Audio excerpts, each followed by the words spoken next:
मका, हरभरा आणि गहू काढून घ्या. बर 15, 16, 17, 18 खूप पाऊस पडणार आहे. असं आहे का? हो, 15 मार्च, 16 मार्च, 17 आणि 18. बर बर बर बर त्याच्यानंतर तसं तर वातावरण 26 तारखेपर्यंत खराबच आहे. बर.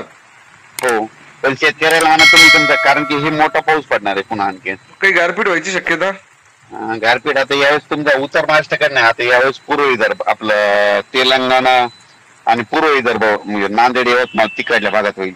अच्छा, म्हणजे आमच्याकडे नाही होणार, समजा मराठवाडा आणि खानदेश त्या मध्ये भागात होणार. हो, इकडे नाही होणार. अच्छा. गारपीट आता तिकडे होईल, कुठं तेलंगणा, आपलं यवतमाळ, नांदेड, बिलोली तिकडल्या भागाकडे खाली बर बर बर.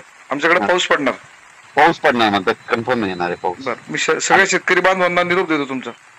आणि एवढं अजून काय झालं, त्या दिवशी एक लग्नाची तारीख आहे, 17 तारीख. बर तर सगळ्यांना म्हणजे लग्नाची कसं आहे, वेळ लावून घेतलं तर जमून जाईल म्हणायचं सगळ्यांना. बर बर, बिलकुल 100% सांग. चालेल. पाऊस येणार कन्फर्म आहे, त्याला तर रोखू शकत नाही.